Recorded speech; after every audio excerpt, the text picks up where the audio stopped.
حضرت سیدنا شیخ ابو الحسن انطاکی رحمت اللہ تعالی علیہ کے پاس ایک بار بہت سے مہمان آ گئے. اچھا، اب جب مہمان آ گئے تو کھانے میں کچھ روٹیاں کم تھی. یہاں ایک بات اور بھی عرض کرتا چلوں کہ کسی کے یہاں مہمان بنے تو ضرور بنے، لیکن جس نے بلایا ہو، مہمان کو دعوت دی ہو، اسی کو جانا چاہیے. بعض اوقات ایک کے ساتھ بہت سارے لوگ چلے جاتے ہیں اور اس سے میزبان کو ڈیفیکلٹی ہوتی ہے. اچھا، اب لوگ زیادہ پہنچ گئے، کھانا کم تھا، تو حضرت شیخ ابو الحسن انطاکی رحمت اللہ تعالیٰ نے کیا کیا، دسترخوان لگایا اور اس دسترخوان پر روٹیوں کے ٹکڑے کر کر سجا دیے، رکھ دیے. اس زمانے میں تو لائٹ نہیں ہوتی تھی، چراغ ہوتے تھے. آپ نے وہ چراغ اٹھا کر گل کر دیا، اندھیرا کر دیا. آپ کا جو ذہن میں یہ تھا کہ کھانا تھوڑا ہے تو میں ویسے ہی ہاتھ چلاتا رہوں گا، منہ چلاتا رہوں گا، مہمان کھا لیں گے، کسی کو پتہ نہیں چلے گا کہ میں نے کھانا نہیں کھایا. یہ جذبہ تھا ان کا. اچھا، کمال یہ ہوا کہ جب تھوڑی دیر کے بعد ریئلائز ہوا کہ اب کھانا کھا چکے ہوں گے سارے مہمان، چراغ لایا گیا تو جتنا روٹیوں کے ٹکڑے دسترخوان پر رکھے گئے تھے وہ سارے ویسے کے ویسے ہی موجود تھے. یعنی ایچ اینڈ ایوری بڈی، جتنے لوگ تھے سب نے یہ ذہن بنایا کہ کھانا تھوڑا ہے، بندے زیادہ ہیں، میں رک جاتا ہوں میرا بھائی کھا لے، میں ہاتھ روک لیتا ہوں کسی اور کا پیٹ بھر جائے. تو دسترخوان پر ساری کی ساری روٹی کی ٹکڑیاں ویسے ہی پڑی رہی اور دسترخوان ویسے ہی رہا. اے میرے نیچے اسلامی بھائیوں، یہ مائنڈ سیٹ تھا ہمارے بزرگوں کا کہ میں پیچھے رہ جاؤں، بھائی آگے بڑھ جائے، مجھے نہ ملے میرے بھائی کو مل جائے. پیچھے پیچھے اسلامی بھائیوں، اسی کو ایثار کہتے ہیں، یاد رکھیے گا، سیکریفائس. ایثار ہم باتیں تو بہت کرتے ہیں لیکن ایثار ہے کیا؟ حدیث پاک سن لیجئے، نبی پاک علیہ الصلوۃ والسلام کا فرمان ہے، جو شخص کسی چیز کی خواہش رکھتا ہو پھر اس خواہش کو روک کر اپنے اوپر کسی دوسرے کو ترجیح دے تو اللہ عز و جل اسے بخش دیتا ہے. لک ایٹ دا ریوارڈ، انعام کتنا بڑا ہے. آپ کو بھی چاہیے، آپ کے بھائی کو بھی چاہیے، کوئی ایسی چیز ہے. اب آپ اپنی خواہش کو روک لیں، دوسرے کو ترجیح دے دیں کہ اس کو مل جائے، اس کا ثواب اللہ کیا دیتا ہے، اسی بخشش فرما دیتا ہے. اچھا، ایک یہ مائنڈ سیٹ ہے. اور آج کل کا مائنڈ سیٹ کیا ہے، حالانکہ یہ پرانی بات ہے کہ ایک زمانے میں ایک شہر کے اندر دودھ کی قلت ہو، اناؤنس کیا گیا کہ ایک بڑا سا کنواں ہے، سارے شہر کے لوگ آئیں اور ایک ایک پیالہ دودھ کا اس میں ڈال دیں تو یہ کنواں دودھ سے بھر جائے گا، تو جو شہر میں کمی ہے وہ پوری ہو جائے گی. ایک شخص گیا کنویں کے پاس، آرڈر تھا بادشاہ کا، سب نے جانا ہے، تو وہ بھی پہنچ گیا. سوچنے لگا، یار سارے شہر نے دودھ ڈالا ہے، اگر میں ایک گلاس پانی ڈال دوں گا تو اس سے کیا فرق پڑے گا. تو اس نے کیا کیا، اس کنویں میں پانی ڈال دیا. نیت میں فطور تھا، اس نے پانی ڈال دیا. صبح ہوئی، جب اس پردہ ہٹایا گیا اس کنویں کے اوپر سے تو وہ پورا کا پورا کنواں جو تھا وہ پانی سے بھرا ہوا تھا. یعنی ہر شہر کے بندے نے یہی سوچا کہ میرے ایک گلاس پانی سے کیا ہوگا، کسی نے دودھ نہیں ڈالا. ایک یہ مائنڈ سیٹ ہے کہ میں غلط کر رہا ہوں، ایک سے کیا ہو جائے گا. اور ایک وہ مائنڈ سیٹ تھا کہ میں بھوکا رہ گیا تو کیا حرج ہے میرے بھائی کا پیٹ بھر جائے. ایچ اینڈ ایوری بڈی وہاں بھوکا رہا اور یہاں پورے شہر نے پانی کا گلاس ڈال دیا. میں کس طرف کی سوچ رکھتا ہوں کہ میرا بھلا ہو جائے، سامنے والے کا بیڑا غرق ہو جائے، یہ میرا ذہن ہے. یا میرا ذہن یہ ہے کہ سب کا بھلا، سب کی خیر، سب کے بھلے میں اپنی خیر. دوسروں کا جو اچھا سوچتا ہے نا، اس کا ہمیشہ اچھا ہوتا ہے، کبھی کسی کو تکلیف نہیں دینی ہے. آج جو میرا بیسک ٹاپک ہے نیچے اسلامی بھائیوں، وہ یہ ہے کہ ہماری ذات سے کسی کو تکلیف نہ پہنچے. دیکھیں، حقوق اللہ کی بہت بات ہم کرتے ہیں، بہت اچھی بات، بالکل ٹھیک ہے، نماز پڑھنا ہے، روزہ رکھنا ہے، تلاوت کرنا ہے، عبادت کرنا ہے، زکوٰۃ دینا ہے، حج کرنا ہے، بریلینٹ، بہت اچھی بات. لیکن حقوق اللہ کے ساتھ ساتھ ایک بہت بڑا چیپٹر ہماری لائف میں حقوق العباد کا بھی ہے، اور یہ موسٹ امپورٹنٹ چیپٹر ہے. کیونکہ روایتوں میں آتا ہے، علماء فرماتے ہیں جب کوئی اللہ کے حقوق پامال کرتا ہے نا، نماز نہیں پڑھتا، روزے نہیں رکھتا، گناہ کرتا ہے، اگر مرنے سے پہلے وہ سچی توبہ کر لے، اللہ کی رحمت سے امید ہے اللہ اپنے سارے حق اسے معاف فرما دے گا.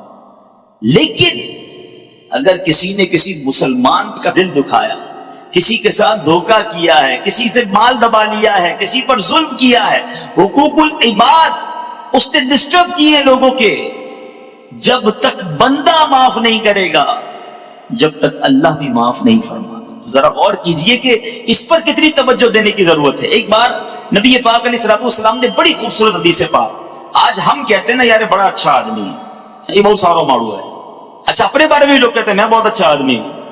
آج میں آپ کو حدیث پاک کے ذریعے سے بتاتا ہوں کہ کون اچھا ہے کون برا ہے۔ نبی پاک علیہ الصلوۃ والسلام نے فرمایا کیا میں تمہیں اچھے اور بروں کی خبر نہ دوں؟ میرے آقا خود فرماتے ہیں اچھے کون ہیں اور برے کون ہیں؟ صحابہ کرام خاموش رہے۔ میرے آقا نے 3 بار سوال کیا۔ ایک شخص نے عرض کی یا رسول اللہ صلی اللہ علیہ وسلم جی ہاں ہمیں اچھوں بھلوں اور بروں کی خبر عطا فرما دیجئے۔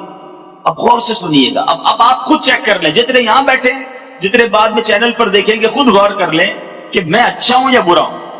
نبی پاک فرماتے ہیں تمہارا بھلا وہ شخص ہے جس سے خیر کی امید کی جائے اور اس کے شر سے امن ہو، یعنی اس سے آپ کو جب کسی شخص سے شر کا خوف نہ ہونا، خیر ہی کی امید ہو، یار اس سے ہمیشہ اچھا ہی ہونا ہے، خیر ہی ملنی ہے، نہ لڑائی کرتا ہے نہ گالیاں دیتا ہے نہ جناب غصہ آئے گا، ہم کہتے ہیں بندہ بڑا اچھا ہے مگر غصہ مت دلانا ورنہ یہ اچھا نہیں رہے گا، پھر تو یہ اچھا نہیں ہے نا، جس سے خیر ہی کی امید ہو اور اس کے شر سے امن ہو۔ نبی پاک فرماتے ہیں اور فرمایا تمہارا برا وہ ہے جس سے خیر کی امید نہ کی جائے اور اس کے شر سے امن نہ ہو۔ اب غور کریں کہ مجھ سے لوگ ڈرتے ہیں، مجھ سے لوگ تکلیف میں ہیں۔ دیکھیں ہم کبھی کبھی کہتے ہیں میری بڑی عزت کرتے ہیں لوگ، ایک عزت ہوتی ہے خوف سے، عزت نہیں کریں گے تو پھر اور ذلیل کر دے گا۔ نوکر جو ہمارے ہوتے ہیں امپلائیز ہوتے ہیں وہ کیوں عزت کرتے ہیں؟ بھائی نوکری کر رہے ہیں، ہمیں زیادہ عزت نہیں کریں گے تو سیلری نہیں ملے گی، بونس نہیں ملے گا، لیکن ہمارے جانے کے بعد کیا وہ ہماری عزت پیچھے سے کر رہے ہوتے ہیں؟ عزت وہ ہے جو آپ کے پیچھے بھی کی جائے۔ آپ کے سامنے اگر کوئی عزت کر رہا ہے تو ہو سکتا ہے وہ خوف سے کر رہا ہو۔ وقار عزت اس چیز کا نام ہے کہ ہم اس کے سامنے ہو نہ ہو، بندہ پیچھے سے بھی دل میں عزت رکھے کہ بڑا اچھا آدمی۔ اب اپنے بارے میں مجھے اور آپ کو غور کرنا ہے کہ مجھ سے خیر کی امید کی جاتی ہے یا شر کی امید کی جاتی ہے۔ نبی پاک علیہ الصلوۃ والسلام کی ایک بڑی اہم حدیث پاک اگر آج یہ آپ سب کو یاد ہو جائے نا، اور آج اس بیان کا سمجھ لیں مین آبجیکٹ یہی ہے۔ سرکار دو عالم صلی اللہ علیہ وسلم نے فرمایا من آذا مسلمن فقط آذانی ومن آذانی فقط آذ اللہ۔ مختصر حدیث لیکن کمال بات فرما دی میرے آقا، فرمایا جس نے کسی مسلمان کو تکلیف دی اس نے مجھے تکلیف دی، اور جس نے مجھے تکلیف دی اس نے اللہ کو تکلیف دی۔ اب غور کر لیجیے، اچھا ہم کیا کرتے؟ ہم اپنوں کو تکلیف نہیں دے رہے ہوتے، جو ہمارے اسٹیٹس کا ہوتا ہے ہمارا رشتہ دار ہوتا ہے ان کا تو خیال رکھ لیتے ہیں، مگر عام مسلمانوں کے ساتھ ہمارا رویہ ایسا ہے، ہمارے غریب رشتہ داروں کے ساتھ، ہمارے امپلائیز کے ساتھ جس کو ہم نہیں جانتے، بالکل نہیں جانتے، روڈ پہ مل گیا، تھوڑی سی ٹکر لگ گئی، تھوڑا سا ہاتھ لگ گیا، تھوڑا سا بھیڑ میں آ گیا، ہمارے آگے کسی نے گاڑی بڑھا دی، اب ہمارا ایٹیٹیوڈ کیا ہے؟ اس وقت ہم تکلیف دیتے ہیں یا اگنور کر دیتے ہیں کہ کوئی بات نہیں مسلمان ہے۔ پورا مطلقاً نبی پاک نے فرمایا جس نے کسی مسلمان کو تکلیف دی، پھر اب غور کر لیجیے ہم نے کسی مسلمان کو تکلیف نہیں دینی ہے، کیونکہ آگے یہ بات کدھر جا رہی ہے؟ مجھے تکلیف دی، میرے آقا فرماتے جس نے مجھے تکلیف دی اس نے اللہ کو تکلیف دی۔ ہم اس دنیا میں تکلیف پہنچانے نہیں آئے۔ اگر آج کسی پر ظلم کرتے ہوئے، کسی کو ناراض کرتے ہوئے، کسی کا دل توڑتے ہوئے آپ آگے جا رہے ہیں، ٹھیک ہے دنیا میں کوئی کچھ نہیں کہہ سکتا، مگر آئیے میں آپ کو ایک اور روایت سناتا ہوں کہ قیامت کے دن کیا کچھ ہو سکتا ہے۔ میرے بیچ اسلامی بھائی، ایک بار نبی پاک علیہ السلام نے فرمایا کیا تم جانتے ہو مفلس کون ہے؟ آج اگر میں آپ سے بھی سوال کر لوں کہ مفلس کون ہے، آپ کہیں گے جس کے پاس گھر نہیں ہے، جس کے پاس گاڑی نہیں ہے، جس کے پاس پیسے نہیں ہے وہ مفلس ہے۔ صحابہ کرام علیہ رضوان نے بھی کچھ ایسا ہی جواب دیا کہ جس کے پاس درہم و دینار سامان نہیں ہوگا وہ مفلس ہے۔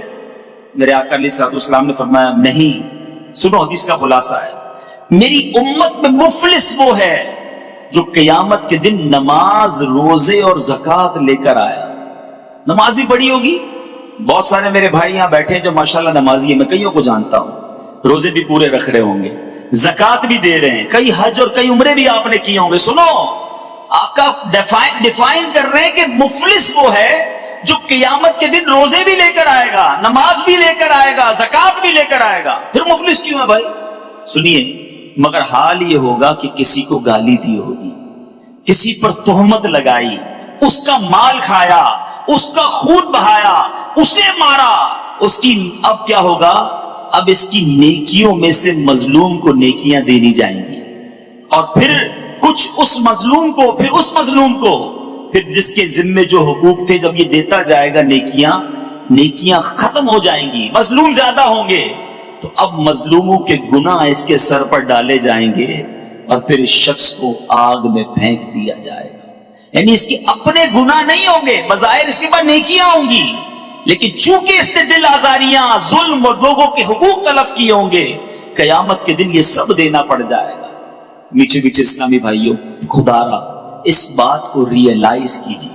اچھا، اب میں چند ایگزامپلز دوں گا، کیونکہ جب بیان اس طرح کرتا ہوں تو بعض اوقات ذہن میں خیال آتا ہے یار یہ بات تو بالکل ٹھیک کر رہے ہیں، کسی کو تکلیف نہیں دینی چاہیے، لیکن میں تو کسی کو تکلیف نہیں دیتا۔ ہم بعض اوقات یہ سمجھ رہے ہوتے کہ میں تو کسی کو تکلیف نہیں دیتا، میں تو بڑا اچھا انسان ہوں۔ تو اب میں چند ایگزامپلز اپنے بیان میں دوں گا، آپ غور سے سنیں گے کہ کیا کہیں اس انداز سے تو میں تکلیف نہیں دیتا۔ یاد رکھیے، ہمارے معاشرے میں کسی کو گھور کر دیکھا جانا، غصے سے دیکھا جانا، یہ کوئی نارمل سی بات لگتی ہے کہ ٹھیک ہے تو نارمل ہے۔ سنیے، نبی پاک علیہ الصلوۃ والسلام نے فرمایا، جو اپنے بھائی کی طرف ڈرانے والی نظروں سے گھورے، اللہ تعالیٰ اسے قیامت کے دن ڈرائے گا۔ آج گھورتے ہیں، آج یعنی آنکھوں سے بھی تکلیف نہیں پہنچانی، ہاتھ تو بڑی دور کی بات ہے، زبان تو دور کی بات ہے، کسی کو اس نظروں سے نہ دیکھو جس سے وہ سہم جائے، جس سے وہ ڈر جائے، جس سے وہ خوف زدہ ہو جائے۔ پھر آقا علیہ الصلوۃ والسلام نے ایک جگہ پر ارشاد فرمایا، مسلمان کے لیے جائز نہیں کہ دوسرے مسلمان کی طرف آنکھ سے اس طرح اشارہ کرے جس سے اسے تکلیف پہنچے۔ اب اسی سے ریئلائز کر لیجئے، جب آنکھ سے تکلیف پہنچانا جائز نہیں ہے تو ہاتھ سے تکلیف پہنچانا، زبان سے تکلیف پہنچانا، یہ کتنا برا ہوگا۔ اچھا، اب گھورنا نہیں ہے، ایک اور بڑا عجیب و غریب انداز، ہم کسی کے گھر مہمان جاتے ہیں، وہاں جا کے تکلیف کا باعث بن جاتے ہیں۔ کیوں؟ مثال کے طور پہ کسی کے گھر گئے، بہت اچھی بات ہے، جانا چاہیے، اگر میزبان بلاتا ہے تو جانا چاہیے، لیکن زبردستی کا مہمان نہیں بننا چاہیے۔ تکلیف کیا ہوتی ہے؟ کسی کے گھر بغیر بتائے چلے گئے، پہلے بتانا چاہیے۔ اب آپ پہنچے، پہلے سے اس کے گھر پہ کوئی مہمان ہے، یا وہ خود بیچارہ کسی اور کام میں مصروف ہے، اب مروت میں منع تو نہیں کرے گا، آئیے آئیے گھر میں آئیے۔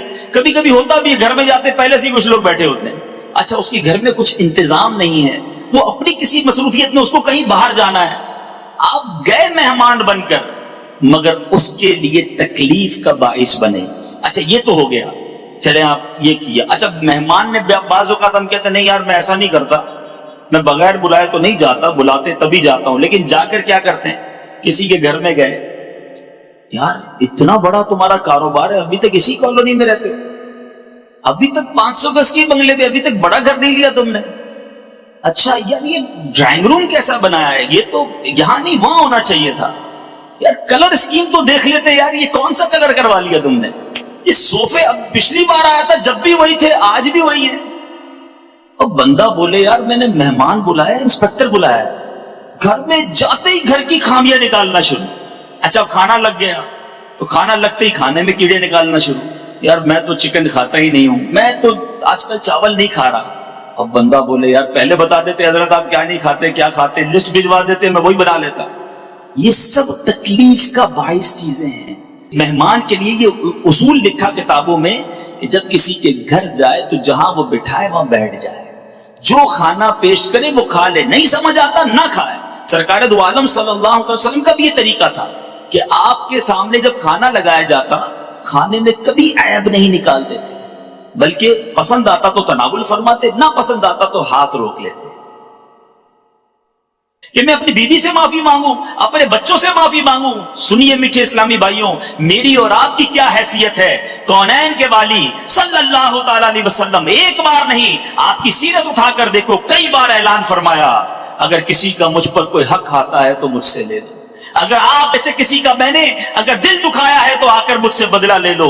ایک بار نبی پاک علیہ الصلوۃ والسلام صفے درست کر رہے ہیں, صحابہ کرام موجود ہیں, آپ نے اپنی ڈنڈی سے اپنی عصا مبارک سے کسی صحابی کو تھوڑا سا پیچھے کیا, صف درست نہیں تھی.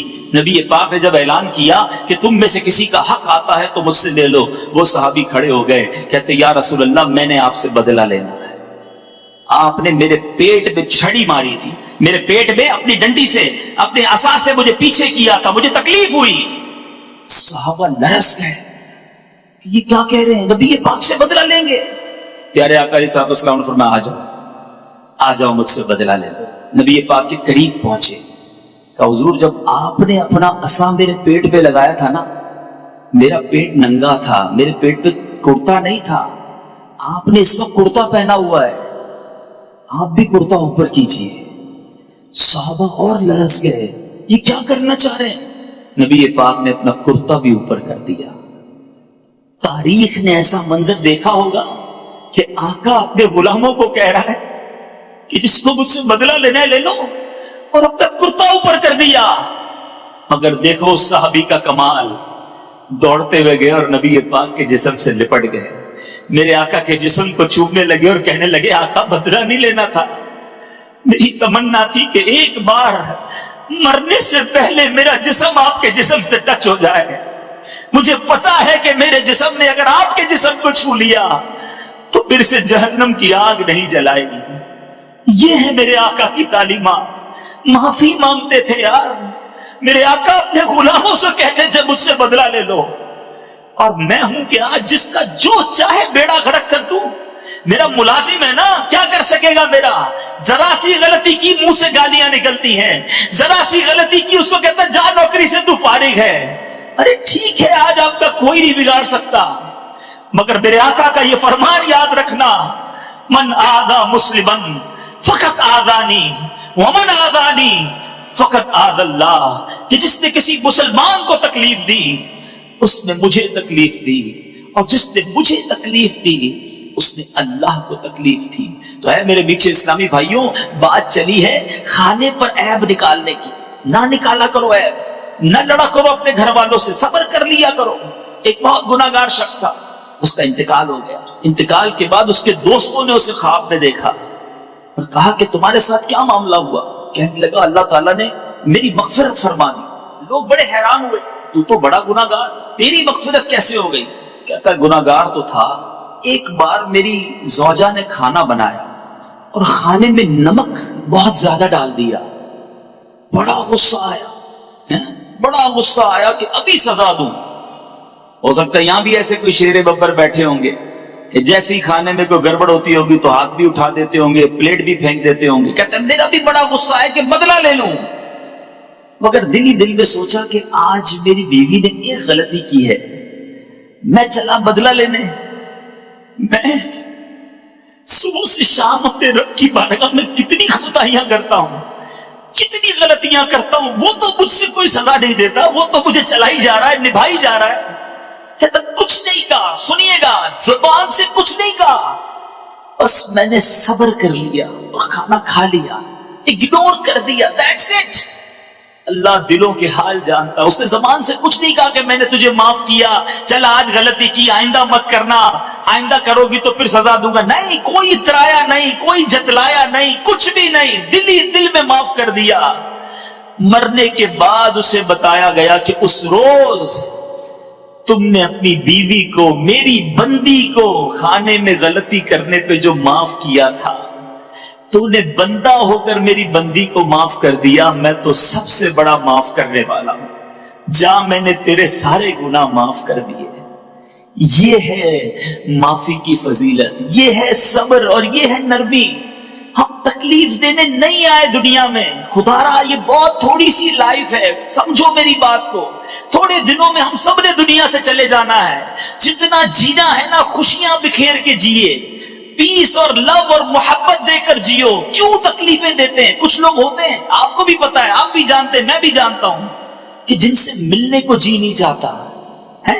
بندہ کیا یار ملیں گے نا تو کوئی تنظیم کرنا ہے انہوں نے, کانٹے لگے ہوتے ہیں. ایسا لگا کچھ شخصیات میں کانٹے لگے, ہاتھ ملاؤ تو کانٹا چبو دیتے ہیں. بندہ بولے نہ ہی ملتا تو اچھا تھا یار. ایسے لوگوں کا بندہ فون بھی نہیں اٹھاتا.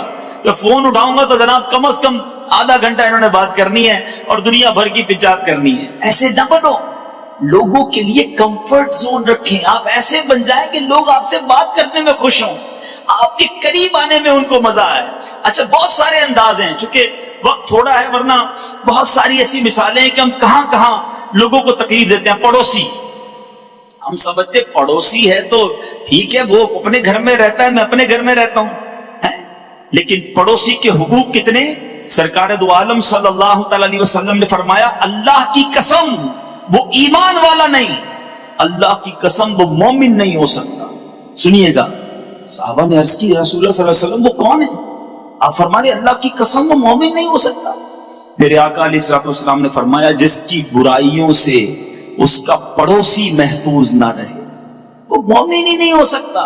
ہم کہتے ہیں بھائی میرا گھر ہے, اس کا گھر ہے. بچہ ان کا غلطی کر جائے ہم نے آستین چڑھا کے لڑائی کرنی شروع کر دینی ہے. اچھا پڑوسیوں کو تکلیف کیسے دیتے ہیں؟ اپنا گھر دھویا, اب اس کے گھر کے آگے پانی پڑا ہوا ہے, اپنے گھر کا کچرا ادھر جا کے رکھ دیا, رات دیر سے, اب یہ بلڈنگوں میں جو رہتے ہیں بالخصوص, اب اوپر والا جناب رات کو ہی کاریگری کر رہا ہے, اپنے سارے فرنیچر کو رات کو ہی سیٹ کرنا ہے, نیچے والوں کی نیند برباد ہوتی ہے تو ہو جائے, ڈرل مشین سے سوراخ کر رہے ہوتے ہیں. تو خدا را سوچئے کہ آپ جاگ رہے ہیں, ساری بلڈنگ نہیں جاگ رہی ہے. اب آپ اپنے جو بنگلوں میں رہتے ہیں وہ اپنے پڑوسیوں کے بارے میں سوچ لیں کہ میں کہاں کسی کے لیے تکلیف کا باعث تو نہیں بنتا. اچھا آپ کو کوئی تکلیف دے رہا ہے تو آپ نے کیا کرنا ہے؟ آپ نے صبر کرنا ہے. مجھے ایک بڑا پیارا واقعہ یاد آ گیا. ہمارے اسلاف کیسے تھے. سیدنا مالک بن دینار رضی اللہ تعالیٰ عنہ, آپ کا ایک پڑوسی یہودی تھا, آپ اللہ کے بڑے نیک بندے تھے, اس کو بڑی آپ سے جو ہے نا کس کو جیلسی تھی کہ یار یہ مسلمان اتنا بڑا عالم دین میرے برابر میں رہتا ہے. وہ ڈیلیبریٹلی جان بوجھ کر اپنے گھر کی گندگی پرنالے کے ذریعے روزانہ آپ کے گھر میں پھینکتا. گندگی پرنالا سمجھ گئے نا آپ, جو بارش کے لیے ہوتا ہے, تو روز گندگی پھینکتا. سیدنا مالک بن دینار روز اسے پانی ڈال کے صاف کر لیتے. ایک دن, 2 دن, 4 دن, اس نے کبھی تو لڑائی کریں گے, کبھی تو جھگڑا ہوگا, کئی دن گزر گئے. اس نے آ کے دروازہ کھٹکھٹایا, کہا میں روز گندگی بھیجتا ہوں, آپ کو تکلیف نہیں ہوتی؟ کہتے ہیں تکلیف تو بڑی ہوتی ہے. آپ کو غصہ نہیں آتا؟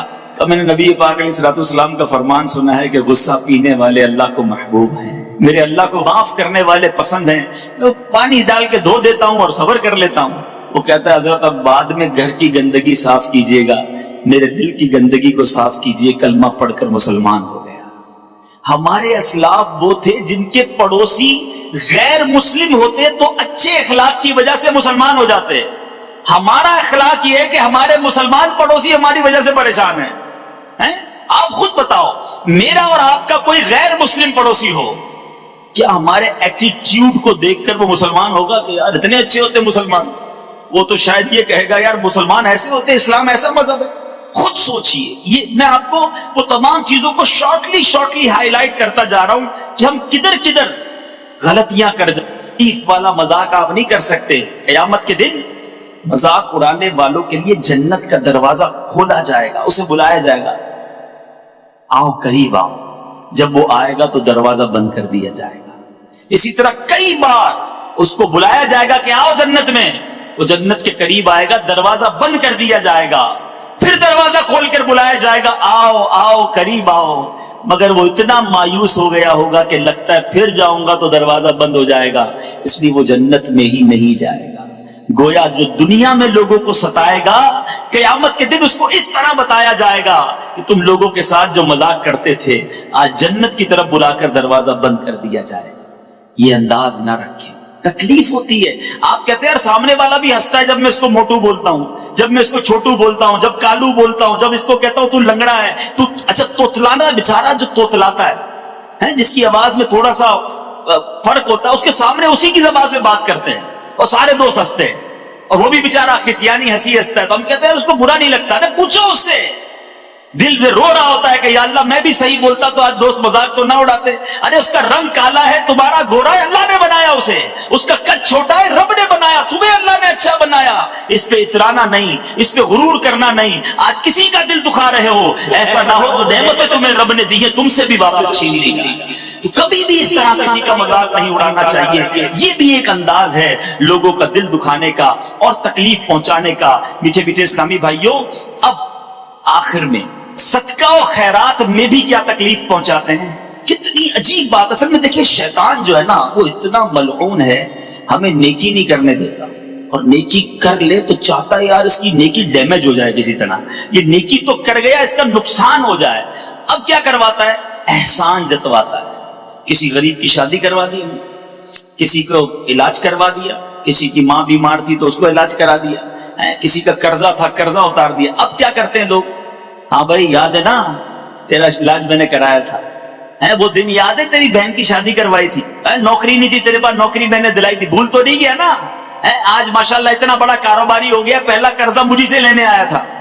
اب وہ بندہ شرم سے پانی پانی ہو جائے کہ یار کاش اس سے نہ ہی لیتا تو اچھا تھا, یہ جب دیکھو ملتا ہے مجھے ذلیل کرتا ہے. میٹھے اسلامی بھائیو, قرآن کہتا ہے, میں نہیں کہہ رہا, قرآن پاک میں اللہ تبارک و تعالیٰ نے کیا خوبصورت ہماری تربیت فرمائی. قرآن کہتا ہے اپنے صدقے باطل نہ کر دو, احسان رکھ کر اور ایذا دے کر. جو جتاتا ہے نا اپنا احسان, اس کا صدقہ بھی باطل ہو جاتا ہے. آپ صدقہ دے, اللہ کے لیے دے رہے ہیں, جتلانا کس چیز کا. اچھا اب آپ کہیں گے, دیکھیں میں دوبارہ کہتا نا, میں کچھ مثالیں دوں گا. اب آپ کہیں گے یار میں تو ایسا نہیں کرتا, نہیں جتاتا. اچھا ٹھیک ہے, آپ جتاتے نہیں, لیکن بیک آف دا مائنڈ کیا ہوتا ہے کہ یار میں نے اس کے پیسے دیے نا, اس کو اس کی مدد کی ہے, اب یہ میرا ہر وقت مجھے سلام دعا کرتا رہے گا, میری خدمت کرے گا, میری بڑی عزت کرے گا, جدھر جاؤں گا کھڑا ہو جائے گا, کیونکہ میں نے سپورٹ کیا ہے. یہاں تک ہمارا مائنڈ سیٹ ہوتا ہے, کسی کو عمرے پہ بھیج دیں, کسی کو حج پہ بھیجیں, کیا بولتے ہیں بھائی ہر چکر میں میرے لیے دعا کرنا, میں نے دیے نا پیسے. اس کو کہتے ہیں یہ نہیں میں نے دیے پیسے, دیکھ بھولنا نہیں. اب وہ بھی کہتا ہاں بھائی آپ کے تو نام پہ عمرہ بھی کروں گا, آپ کے نام پہ طواف بھی کروں گا, آپ کو کدھر سے بھولوں گا. اور ہم بھی شاید فون کر کے پوچھتے ہوں ہاں بھائی کتنی دعائیں کی میرے لیے. اب بیک آف دا مائنڈ سوچیں کہ یہ صدقے کا بدلہ تو نہیں. اچھا پھر ہمارا یہ بھی ذہن ہوتا ہے کہ جس کی مدد کی ہے نا آفس میں, کسی ملازم کی مدد کر دی, گھر دلا دیا, اب تو یہ سب سے زیادہ میری عزت کرے گا. یار یہ کہیں صدقے کا بدلہ تو نہیں, صدقے کا بدلہ تو مجھے اللہ سے لینا تھا.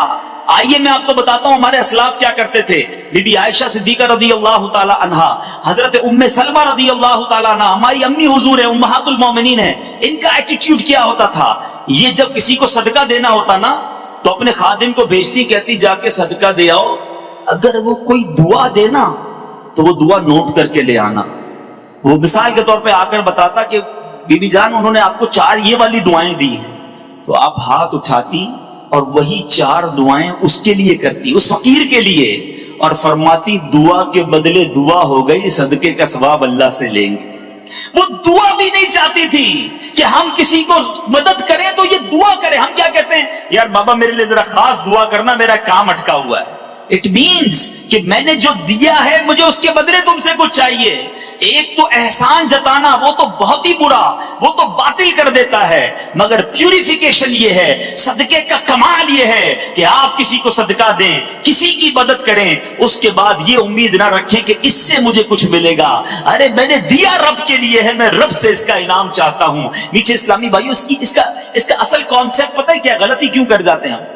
اصل میں ہم یہ سمجھتے ہیں کہ میں نے زکوٰۃ دی ہے, میں نے صدقہ دیا ہے تو یہ میرا احسان ہے, جبھی تو آپ اس سے کچھ بیک چاہتے ہیں نا, اس کا کچھ بدلہ چاہتے ہیں. یہ غلطی ہے. علماء کہتے ہیں, امام غزالی کمال بات لکھتے ہیں, احیاء العلوم میں آپ لکھتے ہیں, صدقہ دینے والے کا احسان نہیں ہے, یہ صدقہ لینے والے کا, زکوٰۃ لینے والے کا تم پر احسان ہے کہ تمہارا میل لے گیا, تمہارا برڈن دور کر گیا, تمہیں ایک فریضے کی ادائیگی میں اس نے مدد کی ہے. ہونا تو یہ چاہیے کہ میں صدقہ دوں, خیرات دوں, اور اس کا شکریہ بھی ادا کروں کہ بڑی مہربانی ہے, مجھ سے میرا فریضہ آپ نے ادا کر دیا. آج بندہ مسجد کو, مدرسے کو, اگر کسی مذہبی شخصیت کو چندے دیتا بھی ہے تو اس کو دھکے کھلاتا ہے, آج نہیں آنا پرسوں آنا, پرسوں نہیں آنا 4 دن بعد آنا. وہ بیچارہ وہ غریب آدمی دھکے کھا رہا ہے. ارے اس پر تمہارا احسان نہیں ہے, آپ پر اس کا احسان ہے کہ وہ آ کر آپ کا میل لے کے جا رہا ہے اور آپ کا ایک فرض ادا کرنے میں آپ کا سپورٹر بن رہا ہے. تو بہرحال میٹھے اسلامی بھائیوں, بہت سارے طریقے ہیں. ایک اور طریقہ بتا دوں آخر میں کہ اب ایک اور غلطی کیا کرتے ہیں، کسی کا خط پڑھنا. میرے آقا علیہ الصلوۃ والسلام نے فرمایا، حدیث کا خلاصہ ہے، جس نے کسی کا خط بلا اجازت پڑھا اس نے جہنم میں دیکھا، آگ میں دیکھا. اچھا خطوں کا تو زمانہ نہیں ہے، مگر موبائل فون تو ہے نا آج کل. کسی کا فون اٹھایا میسج پڑھنے شروع کر دیے، کسی کا فون. اچھا اب کیا ہوتا ہے، کسی کے برابر میں بیٹھ کے بندہ کوئی میسج بنائے تو وہ جھک جھک کے دیکھا. ارے اللہ کے بندے، آپ کا کام ہی نہیں ہے کہ آپ کسی کی پرائیویسی میں دخل کریں. یہ بھی تکلیف ہے مسلمانوں کو، اور یہ آگ میں دیکھنا فرمایا نبی پاک نے. ہم کہتے نہیں میرا دوست ہے یار میں اس کا موبائل یوز کر سکتا ہوں. نہیں، کوئی نہیں چاہے گا کہ آپ اس کی گیلری میں جا کر اس کی پکچرز دیکھیں. ہو سکتا ہے اس کی فیملی کی پکچرز ہو، اس کی کوئی پرائیویٹ بات ہو. تو یہ سب چیزیں تکلیف کا باعث ہیں. میں نے آپ کو پھر دوبارہ وہ حدیث سنا رہا ہوں کہ بہت سارے طریقے جس سے ہم تکلیف پہنچاتے ہیں. ضروری نہیں آپ گالیاں دینے والے ہوں، ضروری نہیں آپ لڑائی جھگڑے کرنے والے ہوں، لیکن یہ وہ مس بہیو ہیں جس کے ذریعے آپ کسی کو تکلیف پہنچا کر مسلمان کو ناراض کر سکتے ہیں. سامنے والا کہتا نہیں، اس کا مطلب یہ نہیں کہ وہ ناراض نہیں ہے، دل سے وہ خوش نہیں ہوتا. تو بہرحال اس اللہ کرے کہ آج کے اس بیان، مختصر سے بیان میں میں اور آپ یہ ریئلائز کرنے میں کامیاب ہو جائیں اور سیکھ کر جائیں ہر سٹیپ پر. اگر ہو گئی ہے نا غلطی، کوئی بات نہیں، انسان ہے، ہم انسان ہیں، غلطی ہو سکتی ہے. میں کسی کا دل دکھا دیا، پھر دوبارہ اسے فون کریں، بھاری پڑے گا. ہاں یہ نفس کو ہے بڑا بھاری. اور خاص طور پہ اگر کوئی آپ سے ماتحت ہے، آپ کا بیٹا ہے مثال کے طور پہ. الحمدللہ میں آپ کو تحدیث نعمت کے لیے بتا رہا ہوں، امیر اہل سنت سے سیکھا کہ اپنے بچوں سے بھی معافی مانگیے، کوئی بات نہیں. اور بچوں کے دلوں میں عزت کم نہیں ہوگی، اور بڑھ جائے گی کہ یار والد ہو کر بچوں سے معافی مانگ رہا ہے. مانگے، ان کی تربیت ہوگی کہ وہ بھی آگے معافی مانگنا سیکھیں گے کسی سے. آپ اپنے کسی امپلائی کو بلا لیں کہ یار مجھے لگتا ہے میں نے آپ کی، یا بلکہ کہہ ہی نہیں، ہو سکتا ہے میں نے کئی بار آپ کا دل دکھایا ہو، اللہ کی رضا کے لیے مجھے معاف کر دینا. تو وہ تھوڑی آپ کی سیٹ پہ آگے بیٹھ جائے گا، چلو سیٹ صاحب معاف نہیں کروں گا میرے کو سیٹ دے دو. وہ بھی خوشی خوشی سے معاف کر لے گا، آپ کی عزت ہی بڑھے گی. لیکن کیا پتا میں نے، اور اپنی بیوی سے معافی مانگ لے، اپنے ماں باپ سے تو ہر وقت معافی مانگنی چاہیے. یہ سب وہ چیزیں ہیں جو اسلام مجھے اور آپ کو سکھاتا ہے. اور فیملی ہے نا، یاد رکھیے ہمارا ایٹیٹیوڈ بڑا اچھا ہے، مگر کس کے ساتھ اچھا ہے؟ ہمارے کسٹمرز کے ساتھ. ہماری دکان پہ کوئی گاہک آ جائے، ارے ماشاءاللہ آئیے آئیے حاجی صاحب کیسے ہیں، طبیعت ٹھیک ہے، آئے بیٹھے بیٹھے چائے پیئیں گے؟ اچھا ٹھنڈا منگاتا ہوں، چائے نہیں پینی تو.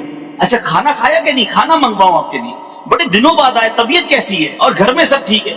اتنی مسکراہٹیں، اتنی خدمتیں. سچ بتاؤ یہ ایٹیٹیوڈ کبھی ہمارے والد کے ساتھ رہا؟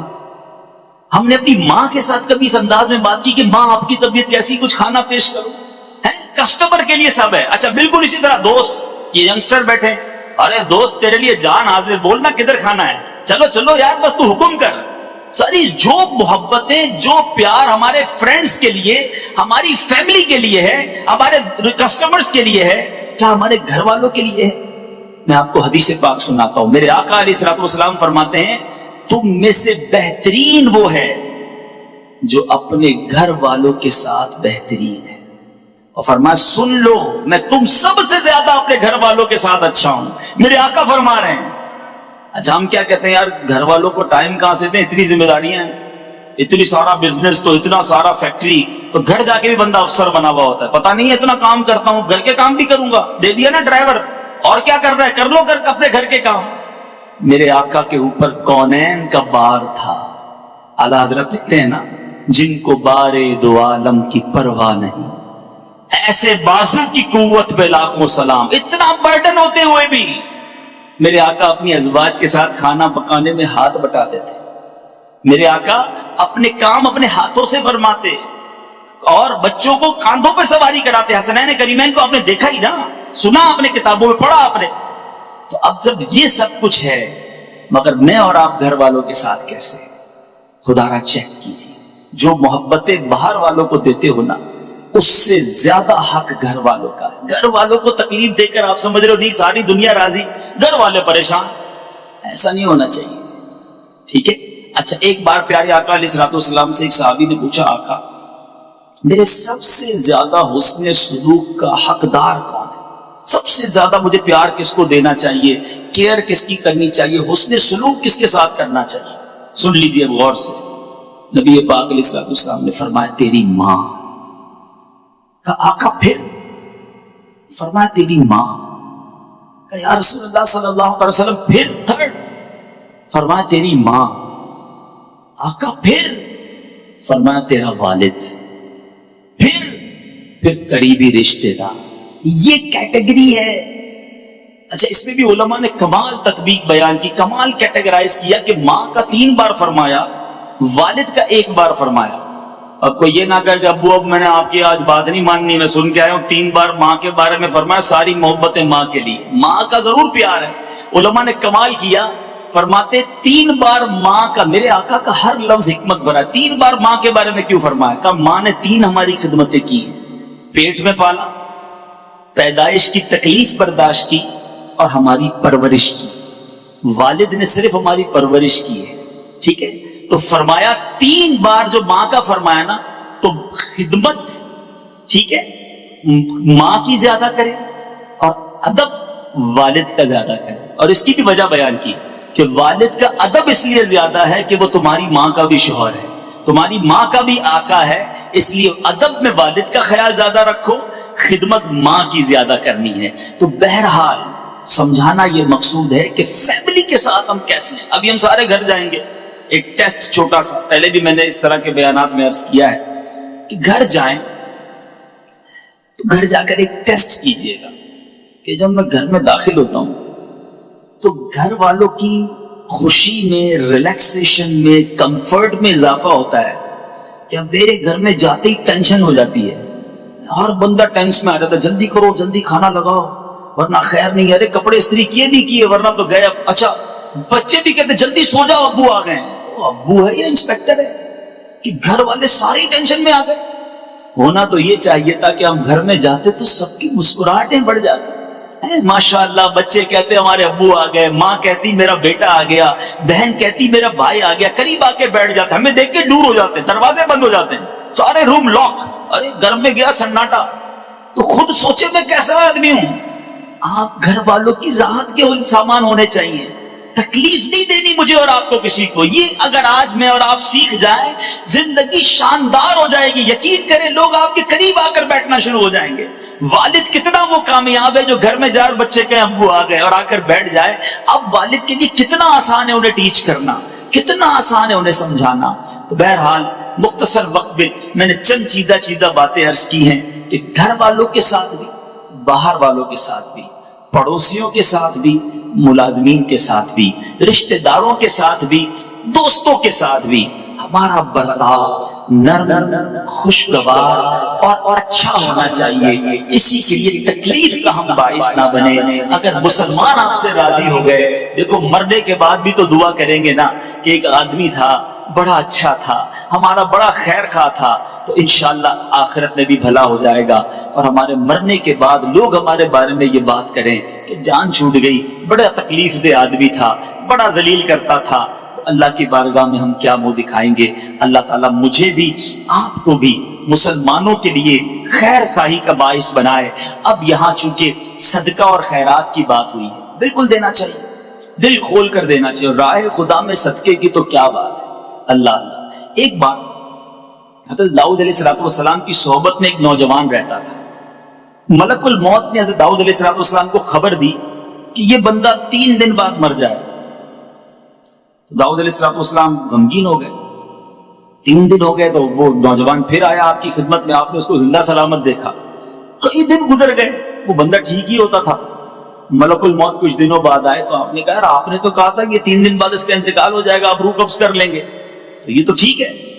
فرمایا ہوا یہی تھا، 3 دن بعد اس کا ٹائم تھا روح قبض کرنے کا، مگر جس دن اس کی موت ہونی تھی، مجھے روح قبض کرنے پہنچتا تھا، اس سے 1 دن پہلے ایک فقیر جو ہے ایک سائل شخص کے پاس آیا اور اس نے اس کو 20 درہم اللہ کی راہ میں صدقہ دے دیا.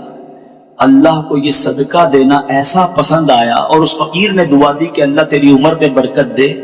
اللہ تعالیٰ نے ہر درہم کے بدلے اس کی عمر میں 1 سال کا اضافہ فرما دیا.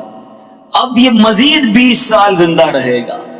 صدقہ عمر کو بڑھاتا ہے، صدقہ بری موت کو دفع کرتا ہے. حدیث پاک کے الفاظ ہیں، صدقہ جو ہے وہ بری موت کو دور کرتا ہے، رزق میں برکت لاتا ہے، عمر کو بڑھاتا ہے، بے شمار پریشانیوں کو دور کرتا ہے، بلاؤں کو دور کرتا ہے.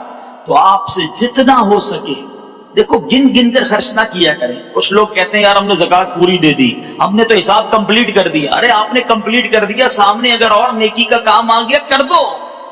کیوں؟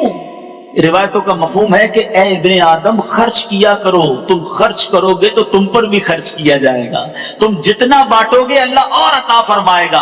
اب دیکھو قرآن پاک میں اللہ تعالیٰ نے صدقہ دینے والوں کو, زکوٰۃ دینے والوں کو کیا پیارے انداز میں سمجھایا. قرآن مجید سورہ بقرہ میں اللہ ارشاد فرماتا ہے من ذا الذی یقرض اللہ قرضا حسنا فیضاعفہ لہ اضعافا کثیرا. ترجمہ کنز ایمان, ہے کوئی جو اللہ کو قرض حسن دے تو اللہ